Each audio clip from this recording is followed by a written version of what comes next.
1947, a rancher stumbles on strange wreckage in the New Mexico desert. The Air Force makes it official. We recovered a flying disc. 24 hours later, never mind, just a weather balloon. That whiplash headline flip sparks 75 years of conspiracy, cover-up claims, and the biggest alien mystery in American history. So what really happened in Roswell? A UFO? A top-secret military craft? Or the blueprint for every government cover-up ever since? Today, we're breaking it all down with actor Geoffrey Cantor from Marvel's Daredevil and The Punisher. Will he believe? Let's get into it. Welcome to another episode of Mostly True Alien Stories. UFO sightings. Many Americans have wondered about the dangers of unknown objects. In Mexico, pulling back the curtain.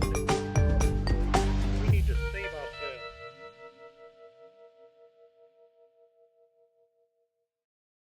Welcome back to Mostly True Alien Stories. I'm Neal Girandola, your alien liaison, and riding shotgun in the UFO of love is my co-host and non-believer Andrew Triana. Hi, Andrew. Hi, Neal. It's good to see you, buddy. I love the Superman bowling shirt. On the back, it says Metropolis Lanes. It's really Oh, cool. I'm glad you're wearing that today because I think it's perfect for our story that we're going to tell. Because today we're going back to the OG of alien encounters. We're heading to Ground Zero, Roswell, 1947. It's the most famous crash site in UFO history.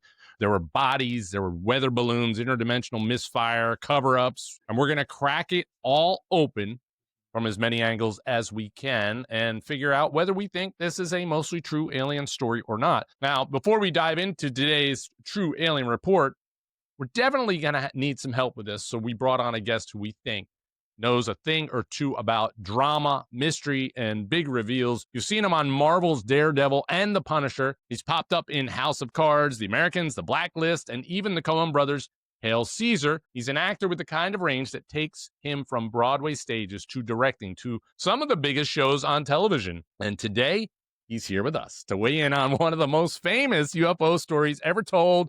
Please welcome Geoffrey Cantor to Mostly True Alien Stories. What's up, brother? Hi.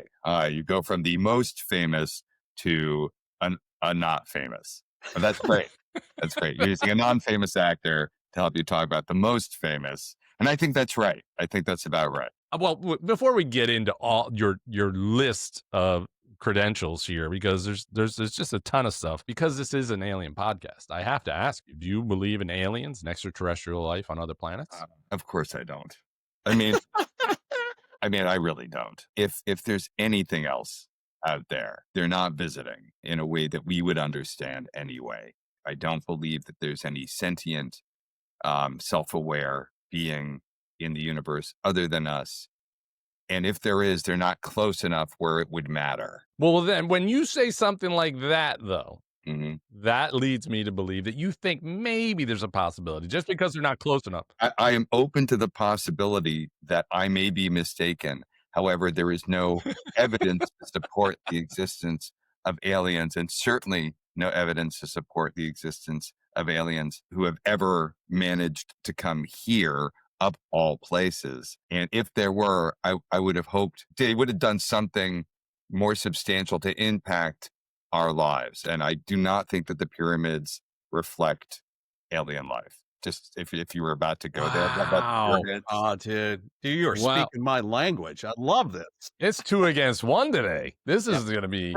So I have to ask, are you a believer in extraterrestrial life? I definitely am, and I'm hopeful for it. Like, I'm one of those guys, like, I just want to be abducted by aliens, not by anybody else, but by aliens. I think, how can there not be in this galaxy other life on other planets? How can there not be, in my opinion? You know, Andrew is a non-believer completely. Yeah, I'm right there with you, Geoffrey. I think, is there the possibility of other life forms that we can't detect? Sure. We only know what we can know, right? So there may be on some star that's so many light years away that what we're seeing is millions of years ago. And we are just discovering planets circling stars that may be life the way we know it. There's a thing called the anthropic principle of cosmology. Do you know about this? I do not. No. Explain this. So do I need to Google this? You probably do. So I discovered this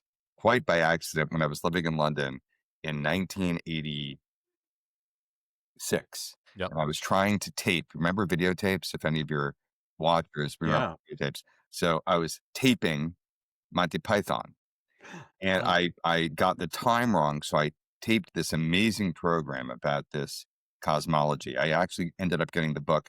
I got through the first, I don't know, 3 chapters before it became too mathematically right above your sophisticated for me. But Right. it basically suggests that, you know, anthropic means man-centered. And so it basically suggests, initially we thought the world revolved, the universe revolved around the Earth. Mhm. We discovered that wasn't the case. And we then went to a place where man is inconsequential. We're a speck of dust and all that. And what this suggests is that it's somewhere in between.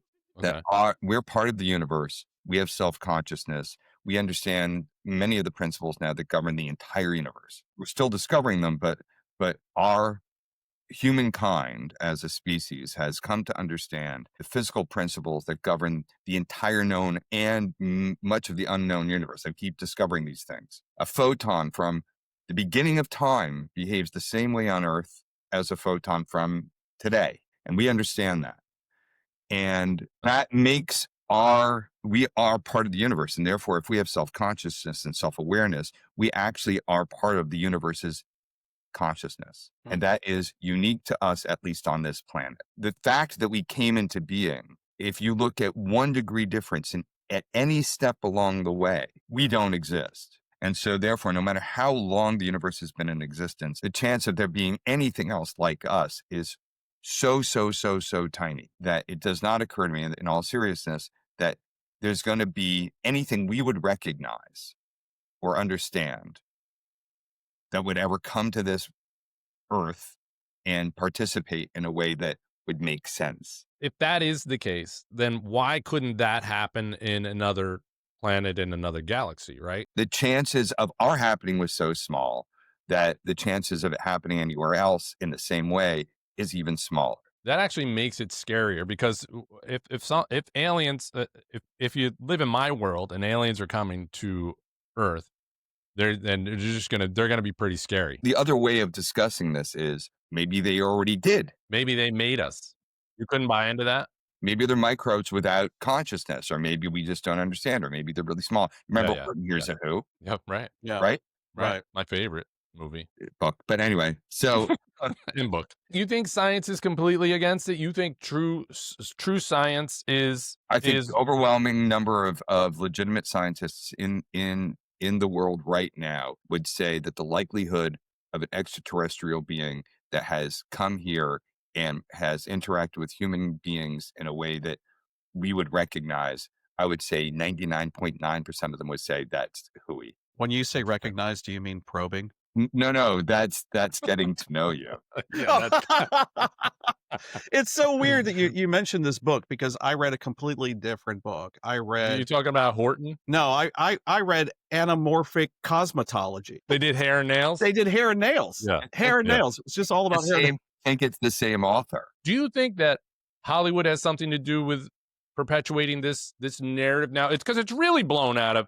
Do you think they're desensitizing us? Hollywood plays a very interesting role. Like if you look at like the movie about Kennedy, or you look at Dances with Wolves, or if you look at Abraham Lincoln, right? If you look at, there's some films that lean into historical truths. Some are historically accurate. Some are a little less accurate. Right. Like and like Oliver Stone, I think the Oliver Stone movie about the Kennedy assassination. Yeah. Okay. Right. Where if somebody watched that, they would think, oh, that's what happened. Yeah. Some of it happened and some of it was his making movie magic. If you watch Avatar is an amazing thing to watch. I believe that world exists. So Abraham Lincoln, vampire killer, he was not a vampire? Well, I'm not sure, right? We're not Don't ruin it for him. As I said, that falls in that gray area. Okay. Because I believe that. So well, I understand because it was very believable. Yeah. That's what I'm talking about, this gray area. You don't know. Have you ever experienced anything that you couldn't explain? I have not experienced things I can't explain. I've witnessed things that are amazing that I assume have explanation. That I remember I was very, very high and I was doing summer stock up in Vermont back before there were cell phones. So I go outside of this farmhouse. It was probably 10 o'clock at night, and the skies up there, like it was Western Vermont. So you're up in the hills. You're already, the further north you go, the thinner, right? Because the centrifugal force of the Earth, the atmosphere is thinner up there, and the sky was just amazing. All of a sudden, I look up and I'm looking at a star, which I learned was the Northern Star. I see a circle around it, and then all of a sudden, I see these spokes starting to emanate, and the whole thing is turning. You saw what? Spokes? Spokes coming out from. So there's a dot, then Yeah. there's circle around the dot, and then from the circle are spokes. And it's starting to turn. Yeah. Was anybody else there with you? Did anybody else see it? I tell everybody else to come out. Everybody's looking at it, and we're all like, it was the beginning of an aurora borealis. Oh, cool. I bet Yeah. it was an alien experience. You didn't realize I it. I actually thought so. That was maybe the only time Yeah. in my life where I thought, That's oh, very cool to witness. it was spectacular. The skies Oh. up there are great. If Yeah. if you're a fan of outer space, you should go up to Vermont, and where there's no light pollution. And get really high You don't even have to get high, but you could. and enjoy it. I bet if you did acid, you would completely see aliens. I think if you do acid, you do open your brain up to maybe having dual experiences at the same time, and to, so Well, I think there- acid might open up your mind to other possibilities. And the DMT, I think I do. At one point I do want to try that. That's where they apparently that I don't know the whole That little science. molecule, right? Like the miracle molecule or whatever it's called. Yeah, and what happens is you literally think you've left the universe, and pretty much everybody has almost the same experience when they take it. They see beings, so it opens doors to these. What people explain is it opens doors to another place. Just I a guess. little reminder, it's still your brain. Yes, and that's what you could tell yourself. Now they say that it feels like you're gone for like hours, but it's really lasts under 8 minutes. But I wonder how that would affect the two of you if you guys were to do it. If that you would see something, or if you wouldn't see anything. I wonder. I would Let's probably do it. just You guys piss want to my do it? pants. I'm probably- in. You would be in. Would you be in on that? I would completely do that. I would too. All right. Well, And- listen, we're gonna get to our story in a second, but I want to do a couple of rapid fire questions for you, and it's our segment where we call mostly true alien stories or Okay. not. Okay, All I'm right. excited. All right. So here we go. Andrew, you can weigh in too if you want, but it's our mostly true alien story or not, and it talks about some current events that are happening right now. Okay. Here we go. The interstellar object, the 3I Atlas, that's headed through our solar system, is it a hostile alien mothership coming to destroy us, or not? Not. It is. It's totally. It's a rock hurtling Yeah. through space that I Um, think has a lot to tell us, but not with words. Right. We- I think when they figure out what it's made out of, if they find things, I think it might be really, really interesting. I don't think there's like two gleepers going and then, right. Otherwise, why aren't they coming here? Like, why are they bypassing us? Because we know there's no life anywhere else in our solar system, Do you know why they're doing it? Because they're going to go around the sun and come back. and come back on the backside. We're not even going to Understand. see them. You don't even see them coming. An alien probe reach around. So that's where you like to go, isn't it? So, not always. I do believe that there is going to be a large amount of people that are going to be slightly depressed about the outcome of this. Oh, but they still sure. think they're so bought in on this being something alien. I mean, sort of how I felt about the Mets. It all looks really hopeful, That must have been so and then all of a sudden, the truth comes out. hard. Oh man. It's the same thing. The Mets are the sports analogy of this meteor. This would be the only place where I think anybody could say, "Well, Jeffrey, I mean, you believe in the Mets. Like, is that any different than believing in aliens?" And I'd have to say, fair. I've really enjoyed talking to you, and I'm so glad you came on Mostly True Alien Stories. Are you ready to get into our featured True Yes. Alien Report? Let's All right, do it. let's get into it. If you're new here, here's how the show works. Every episode, on Mostly True Alien Stories, we're going to center on one true alien report. We're going to break it down. We're going to weigh in on whether we think it's a mostly true alien story or not. I'm going to go ahead and get into our story of today, which is the Roswell Incident. It is the OG of alien conspiracies, and I can't wait to get both Andrew and Geoffrey's take on this story. Okay, here we go. July of 1947, and it was in the desert over New Mexico. It was there in a quiet fields of the Foster Ranch. And a man named Mac Brazel makes a discovery on his ranch that kind of would change the world in a sense of the alien conversation. Scattered across the scrubland were these strange fragments. They were long, thin I-beams. They were metallic foil that seems impossibly light, but resists every attempt to cut. They didn't tear. You couldn't burn it. And Brazel has never seen anything like this. So because there's no fire damage, there was just this crash that he found all of this scattered stuff. There was no crater. It was just wreckage.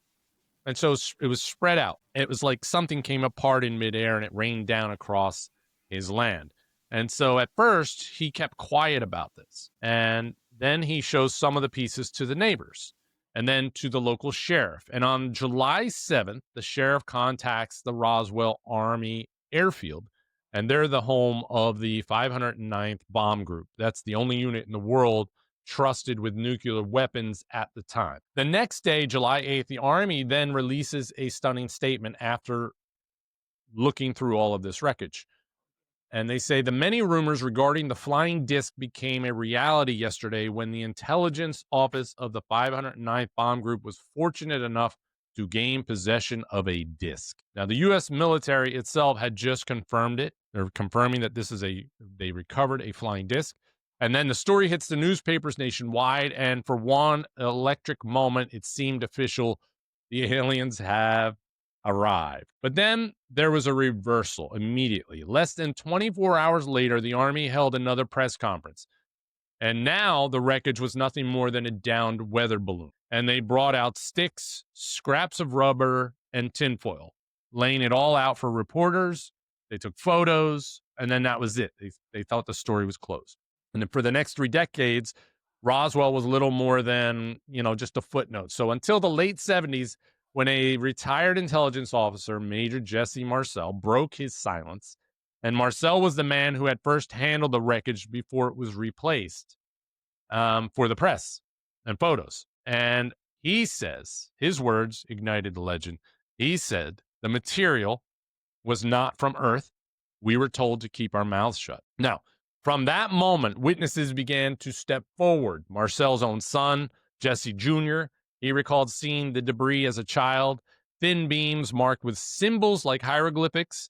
Glenn Dennis, a local mortician, claimed a nurse at the Roswell base told him she had seen small alien bodies and an autopsy in progress. That nurse, he said, disappeared shortly afterward. Then Walter Haut, the public information officer who wrote the original flying disc press release, signed an affidavit late in life saying he had seen the craft and alien bodies hidden in Hangar 84. And then came the whispers of something bigger. Not just a crash, but survivors. Among ufologists, stories spread of an entity dubbed EB1. Wait. Yes? Did you say ufologists? Yes. Ufologists. Yep. Okay. Have you never heard that? No.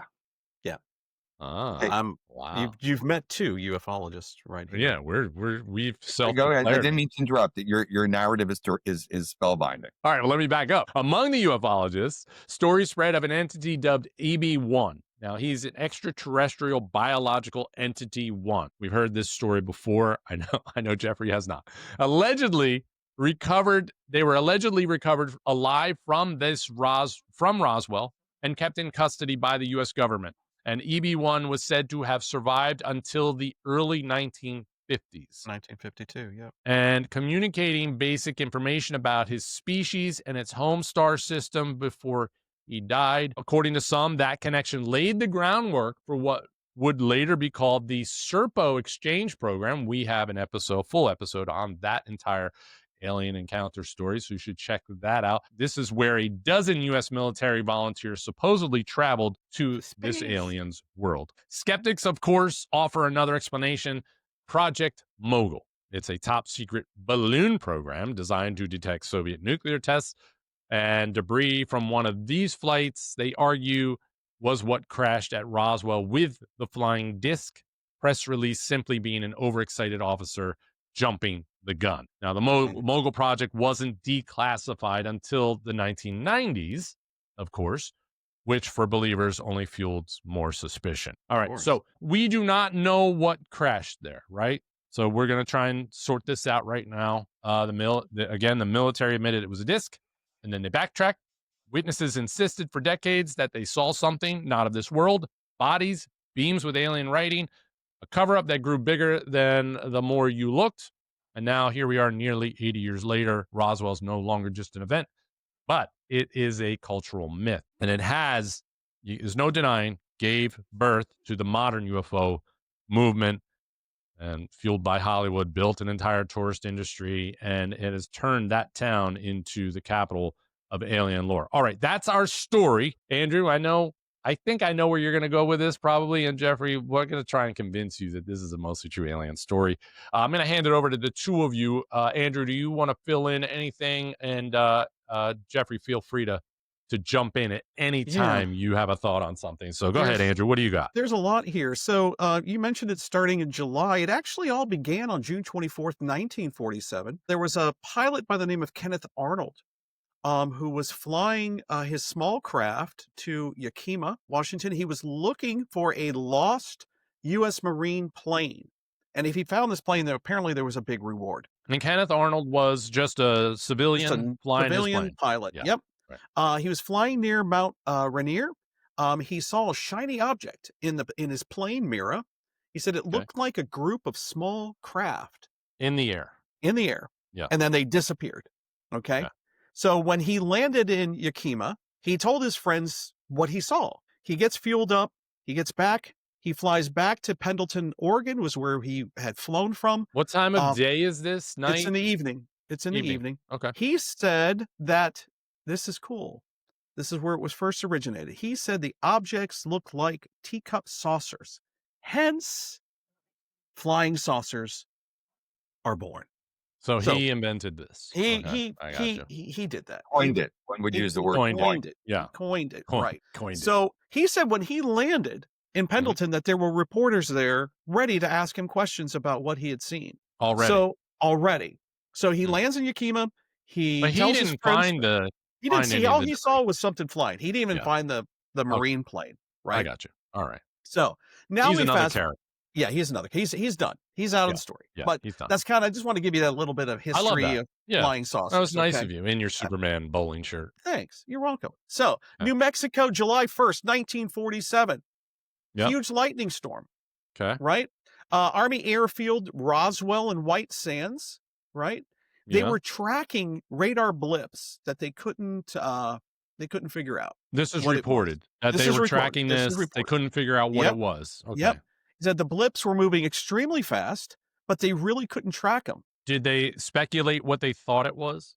They didn't say. They, a UFO. Something is flying there. We don't know what it is. It made them so crazy that they actually shut the radar off and took it apart and put it back together. Huh. Okay.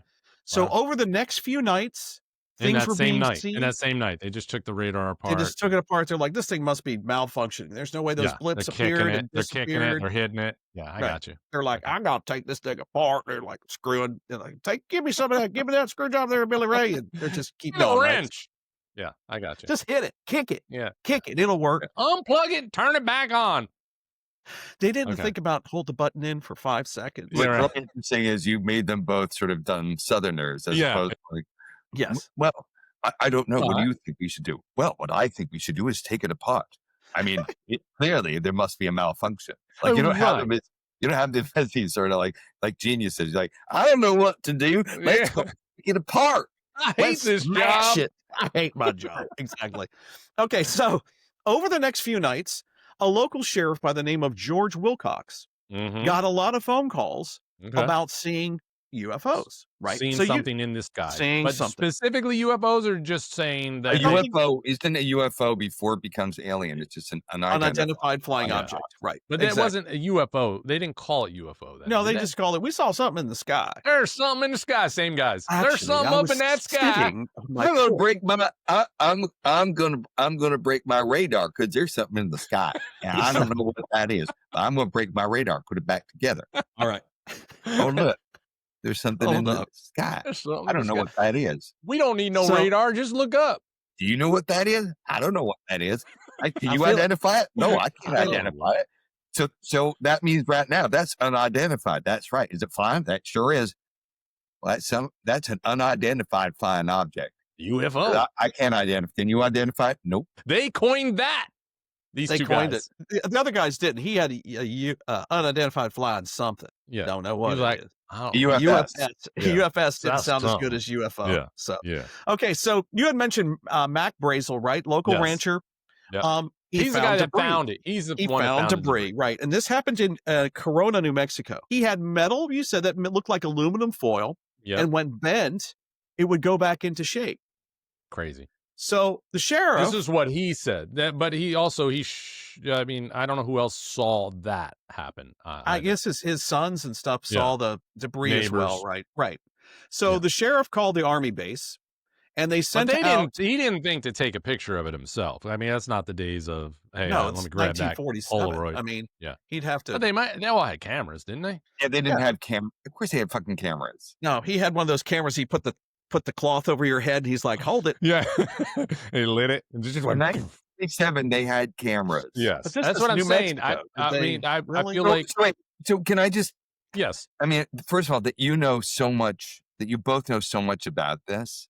I feel like I haven't done my research, and I feel No. woefully uninformed. However, No, I know nothing about this. I only learn what I get from him. Honestly. I'm the research guy. I Yeah. dig it because I'm the Yeah. debunker. I'm looking to Yeah. debunk this thing, so okay, I'm going to find out so everything. can I just ask some questions before you continue? Yes, absolutely. What other technology existed in 1947? The Germans had extraordinarily high tech stuff happening in their aerospace during World War II, like frighteningly accurate stuff. I'm reading a book on Churchill and the development of a process whereby you can fly at night with that. So the big shift in World War II from World War I is you could bomb at night Mhm. without seeing stuff because they had developed radar systems that would triangulate Mhm. and pinpoint spots. So there was already the beginning of technologies that allowed things to fly great distances, Right. to be accurate, and to be made out of materials that people would not recognize or not know, and it would make And- it would be fully reasonable to assume that if Germany was doing it, because this was the big thing for the U.S. Well, everybody is trying to do the same Yeah. thing. Well, So- you know where that technology came from, right? Because there are reports that it came from crashed alien craft, and they took the technology from there. There's a guy from Lockheed Martin who did a video clip in, I think in might have been 93 or something like that, where he revealed that there was he didn't say which crash, but in the 40s, they recovered technology that helped them to build night vision. What I'm asking really is the context of this crash where a farmer is going to go, I don't know what this is. It's very possible that whatever he doesn't know what it is was developed on Earth by people who are just more technically advanced in terms of the new materials they're creating, fiberglass. Good point. It's a good right?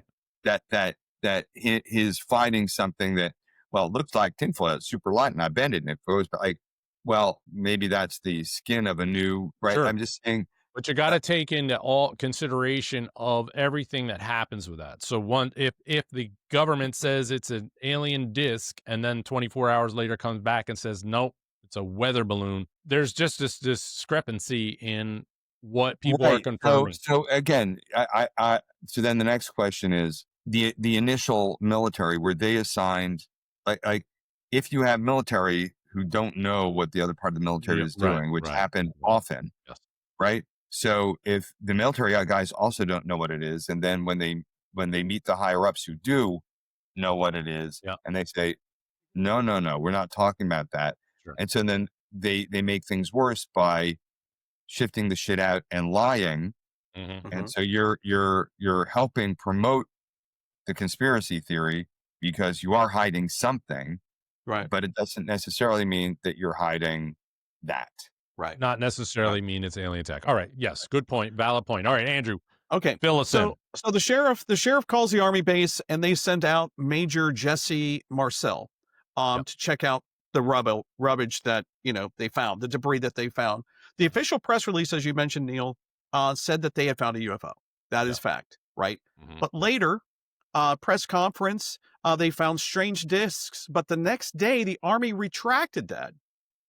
But I discovered that a General Roger Ramey, he demanded to get the debris. He wanted all the debris You didn't want brought anybody to to have it. the army base. Nobody to have it, right?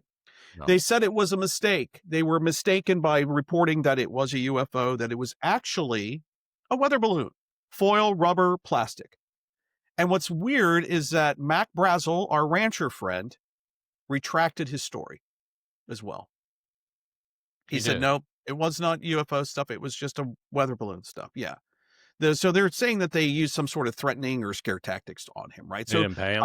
they didn't. No, maybe. Okay. Maybe. So there's a couple guys that are pretty that I'm going to bring up before I go back to that. Dr. Bob Wood, Yeah. 1968 to 1967. Calling Dr. Bob Wood. Yep. He did a secret study on UFOs, real or not, right? And then there was Dr. Wait, when? This was 1968 to 67. Oh, he did it later. He did it later, got you. right? Okay. Right. Yeah. Okay. And then there was another gentleman by the name of Dr. Stanton R. Friedman. Okay. He also said in 1978 that UFOs are real. Why are you bringing these guys up? Because it goes all the way back to the stuff I'm going to reveal about Roswell that they showed. Gotcha. Okay. So he had heard about Roswell for the first time. So we're going to go back now, 1947. Jesse Marcel spoke out, Major Marcel spoke out later, and he talked about the materials that he saw. All of this is happening like crazy times, right? So 1947, in July, there was over 300 sightings of unidentified flying objects in the sky. Over 300 sightings in July, right? Okay. Did anybody describe? Did you get descriptions of what they're seeing? Just objects. Wonder how similar they were. Objects in the sky. Okay. Right? And was this before or after Roswell? This was during before. and after. Before, Yeah. during, and after. Yeah. Roswell announced. Yep. Everybody knows about it. And then there's 300 more sightings. Yep. People start seeing stuff. They start calling people. But there were not 300 sightings before you saw the one that crashed. No, it was before, during, and after. Yeah. So I think it's this whole time in accumulation July. In all of July, there was over 300 sightings reported. But I think it's an important. Yes. It's an important data point, right? Yep. So if there's no sightings and a crash, and then all of a sudden 300 sightings, Then it's one could make the argument that, oh, I saw something too. Sure. Yep. As opposed to a bunch of sightings and then a crash. But you also have to go back to that time period. People may have been afraid to report things. Right. And then once something is verified or validated in the press, then people will say, "Yep, I saw that too." And and also human nature is, oh, well, I saw it too. Yeah. Right. Yeah, Right. that is true. Yep. I think I would say that's much more likely. I just trying to use some logic here. Nope. Let's just say this is an alien craft. Yes. Does it not make more sense that there would have been a lot of sightings, right? Because like most of them don't crash. If they're that advanced, why is it crashing into Earth? Like they just traveled from really, really, really far away. You got to We watch bring Project that up all the Serpo. time. Yeah. But I'm just saying that it would make more sense to me if there's like, oh my God, there are 300, one of them crashed, as opposed to one crash is like, oh, all of a sudden now there's 300. Are they looking for him? Anyway. Why didn't anyone come look for it? Right. Okay. So Maybe they're different aliens. Maybe they're not friends. Right. Yeah, so just different aliens just happen to be in the same area at the same time. All right. So- All right. Andrew, you get to your thing and then let's all weigh in. I'm getting to it. Okay, so 5 alien bodies were discovered. There was actually a crash. Now that you mentioned that, Jeffrey, there was a crash on July the 5th. Yeah. Reporters came and they wanted to report on the supposedly five alien bodies that were discovered. And that also takes us to our friends at Serpo as well. So that stuff everything was put into a crate and shipped to Fort Worth, Texas. And Okay. everybody that was around there on the airfield was told, tell no one what you saw. Who reported that? Marcel said it? Marcel said it. Yeah. Okay. Marcel said it. Okay. Okay.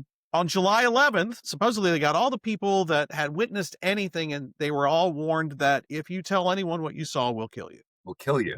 Yeah, we'll kill you. They were warned with death, is what they were said. They Crazy. were warned with death. So now we're going to fast forward to 1993.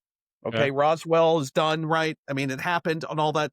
The military released a statement saying that it was a lie, that Roswell was just a complete and utter lie. Congress asked for all of the Air Force reports on Roswell. The Roswell report, they later said, you mentioned this earlier, Neal, they talked about Project Mogul, which was a secret surveillance program. But they came out with this in 93. In 93, right. With balloons, right? A nice balloon thing that happened. Okay. Yep. So I mentioned our buddies, Dr. Friedman, right? Yeah. So they did all these photographs at Roswell in the 40s with the guy holding the debris, right? They had General Ramey there holding a letter. But because photography was so awful back then, people have tried to see what was on the letterhead, right? What was being said in the letter. This is where it gets really kind of cool. So Dr. Friedman, he actually was able to get the negatives, somehow get the negatives of that photograph. Mm-hmm. And in the early 2000s, he was able to decipher through the negatives what the letter said. I mean, if you go and look up this photograph of General Ramey, you'll see him holding a letter, right? Okay. And you can, if you try to zoom in on it, you can't see. But Friedman said, I've got the negatives for this. I'm going to show you what it says. So the letter says, what he could decipher, spacecraft to be shipped, urgent, victims, wreck, mistake, story, show, weather balloons. Oh, that was on the letter. That was on the letter that he was holding in the photograph. Okay. So 1997, there's a report from the Air Force. They talked about Project Mogul, right? It was a high dive operation, which means that they put dummies. This is where we get the bodies. They put dummies in a balloon and drop them just to see. They were just testing out to see what happens to bodies being dropped in the bodies weather balloon. being dropped from a balloon. That's crazy. Okay. Okay. Yeah. Now this is where it is crazier, right? Okay. In 1953 is when actually Project Mogul happened, not 1947. Okay, so after the fact. So they created this, it sounds like. Okay, go ahead. So if you look at the time comparison with all of this, you'll see that that's what's going on. Is there any other facts you want to lay on us so we can begin to weigh in? Yeah. So I think we're there. This last little bit here. 2013, a document was found in the FBI files dated from March 22nd, 1950, talking about the crash, the ship, the aliens. And apparently in 1950, that was sent over to Hoover for him to decipher. And what Hoover had to say? He didn't. There's no record of that. Right. What him saying. And then in 1972, a document, witnesses said the alien found stayed in Los Alamos until 1952. Right. EB1. EB1. Where he bit the dust. And then they planned the whole Project Serpo. Yep, based on the crashed based on that. Aliens. So essentially, this is essentially the really core of the story is the alien craft crashed. There were bodies recovered. One survived, and that EB1 was the one who taught them some technology, and then they got 12 volunteers to take to Project Serpo for an alien exchange program. All right, so this story was the spawn of really everything. A lot of the everything, all the UFO conspiracies, the conversations, the encounters, everything that we are living today. And so now I'm going to ask you, I'm going to have Geoffrey weigh in first. Geoffrey, do you think, is this a mostly true alien story or not? And tell me why you think either way. I think not. My gut is that the U.S. government was hiding something. My gut is that there are no bodies and there was no live alien, because how the fuck is he going to communicate? If there's an alien that exists, there's nobody's going to say, "Oh my God, I'm so happy you found me. Oh, do I have a headache? I think I hurt my fin." Well, the story does go that they had him long enough that they did learn to communicate with him. They communicated with him. Yep. Really? Yeah. How did they stay alive? Dude, you gotta watch Project Serpo. You gotta watch the episode. Yeah, he didn't last. He didn't last long. He didn't last. He died. He died. Do we know it was a he? How do we know it was he? Does he have a penis? They do refer to him as a he. Him, yeah, because they do refer to as females there too. So they how do they know the difference? They told them. But what? Let me rein it back in. Just based on what did. Based on what you said, I would have to say I'm still extremely cynical. I don't think there's enough compelling evidence. I don't think that a farmer out in the middle of nowhere who finds things he doesn't understand and his son are necessarily the best witnesses. Do I think that there are cover-ups by the government about any number of things? Absolutely. Do I think that that they're covering up the holding of a live alien? No, and dead aliens too, because then I would think that there would be at some point more positive science coming out of those discoveries, even if we don't know them. We don't know what science came from. Right, but if they didn't find aliens, then why make up this whole story about the bodies? Because people saw bodies. Why make up the whole story about bodies falling out of the sky and fingers being broken off and heads being broken off? I mean, why do that? I just think it's really interesting how aliens from so far away would just happen to have the same physical characteristics as humans. It makes it less believable that they have human characteristics, makes it far less believable than if they found a blob in a machine that somehow they could communicate with through some sort of metaphysical brain meld. What do you think it was? It was just government technology? I believe that the U.S. during World War II was in the middle of developing what was at the time the most sophisticated weaponry and Interesting.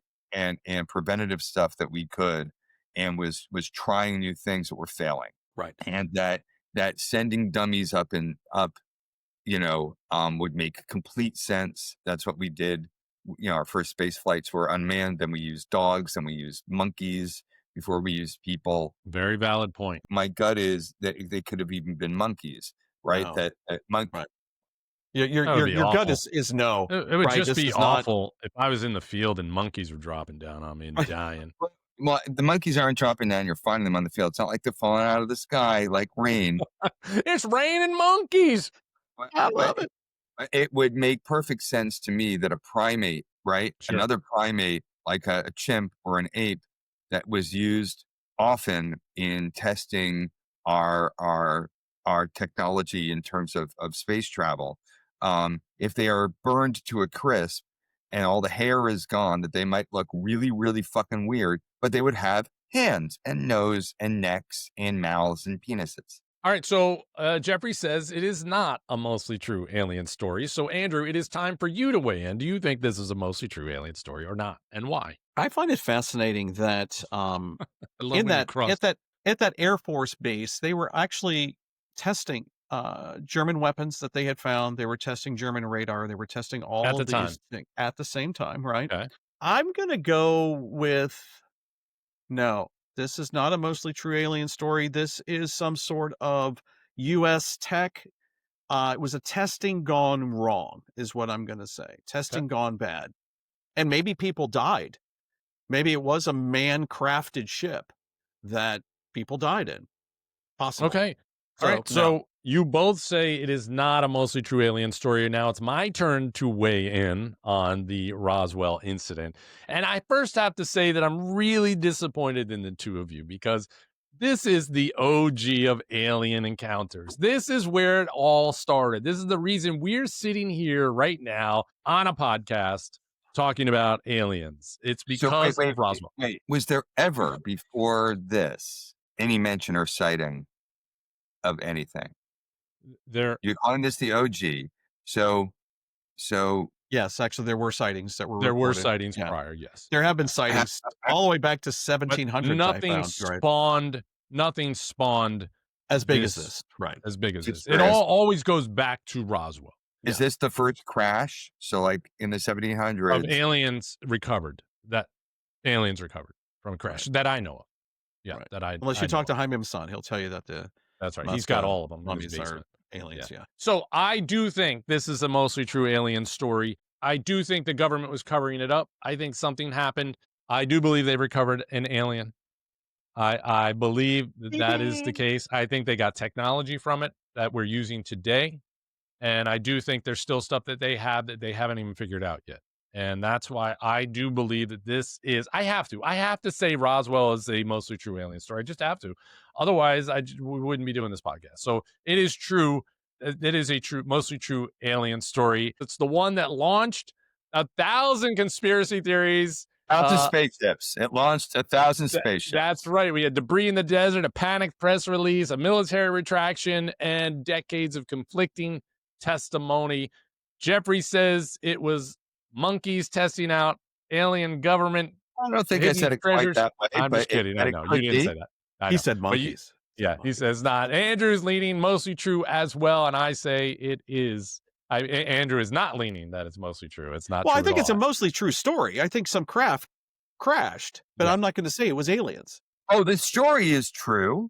But it's not an alien the- encounter. But it's not an alien encounter. Analysis is way off. Yeah. All right. Well, Jeffrey, I want to thank you for being on here. What's your takeaway? Give me one takeaway from this time. One takeaway is that I have discovered that you actually believe in UFOs, and that's super curious to me. And I didn't realize that there was that there was still, or maybe it's even growing, a movement of people who actually believe in this. I wish I found it more surprising.